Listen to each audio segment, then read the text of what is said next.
Bien, et merci pour votre travail de la dernière fois, j'ai pu compléter mes bases de données de façon fiable. Oui, parce que, souvenez-vous, il y avait deux vidéos qui présentaient deux informations et vous avez pu vérifier laquelle des deux présentait les choses justes. L'intérieur de la Terre n'est pas liquide, les plaques tectoniques ne flottent pas sur du magma. Désolé, Jamy, petite erreur. Donc vous notez à la suite de votre cours, dans votre surface d'apprentissage, votre cahier. Grand 3, les activités internes provoquent séisme et volcanisme. Sautez une ligne. Définition de point. Séisme. Secousse des roches du sous-sol causées par des cassures dans des roches du sous-sol. Point. À la ligne. Volcanisme de point. Ensemble des phénomènes liés à l'activité des volcans. Point. Sautez une ligne en bleu. Les séismes et les volcanismes sont des manifestations des activités internes de la planète Terre.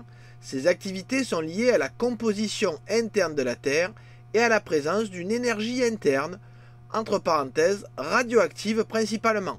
Point. Oui, finalement, le volcanisme et les séismes sont des manifestations du fait qu'il y a une activité à l'intérieur de la Terre et que les plaques bougent et quand elles se rencontrent, il peut y avoir création de ces manifestations. Sauf que, même si on sait où ces phénomènes vont se produire majoritairement, il est difficile de prévoir le moment où ils vont se produire. Oui, c'est ce que vous présente cette vidéo-là. Je vous la laisse regarder avant de noter la suite du cours. Bonjour, je m'appelle Clément. Je me demande comment peut-on prévoir les séismes ?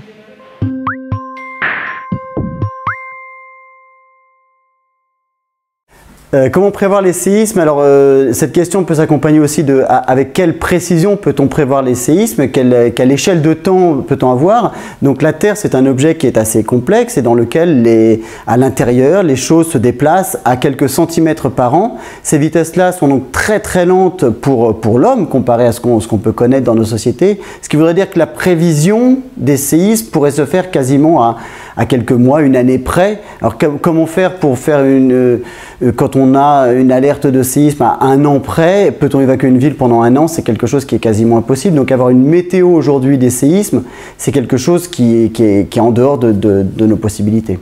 Pourquoi est-ce difficile au final? C'est parce qu'il n'y a pas un séisme, il y a un bestiaire incroyable de séismes. Évidemment, la profondeur joue, l'énergie dégagée, mais également la position, parce que les ondes partent plus dans une direction que d'autres. Donc tout ça fait que c'est quelque chose qui est compliqué, mais il y a quand même des choses très performantes qui sont faites, ce qu'on appelle les alertes rapides, qui partent du principe qu'à partir du moment où il y a un séisme, toutes les ondes partent en même temps de l'endroit, donc de l'épicentre, mais il y a des ondes qui se propagent plus vite que d'autres. Alors ces ondes qui se propagent plus rapidement arrivent les premières aux stations sismologiques et sont annonciatrices du champ d'ondes qui arrive derrière, qui peut être lui dévastateur, et ces petites ondes qui sont là, qui sont rapides, sont très vite analysées, et ces quelques secondes qui permettent, des fois c'est 20, 30, 40 secondes, qui séparent les deux trains d'ondes, et ça suffit pour couper les canalisations de gaz, ça suffit pour des fois couper les centrales nucléaires, et surtout alerter dans les écoles. Donc avec une population qui est très préparée à ça, au final, les alertes rapides sont quelque chose de très performant. Voilà, j'espère que c'est plus clair. On peut effectivement prévoir les endroits, mais on ne peut pas avoir une météo des séismes et prévoir quand ils vont avoir lieu. Alors vous notez à la suite du cours, on peut prévoir les lieux de ces aléas, mais pas les moments où ils vont se produire. Point. Cela signifie donc que l'être humain va être influencé par l'environnement, il ne va pas se placer au hasard, il va prendre en compte les risques, mais nous avons dit aussi que cet être humain pouvait modifier l'environnement. Donc il est influencé par l'environnement et il va modifier l'environnement, ce qui fait que l'implantation humaine va être variable suivant le temps. Mais ça, c'est ce que vous verrez la prochaine fois. Et je pense que ça va expliquer ce qui s'est passé sur ma planète.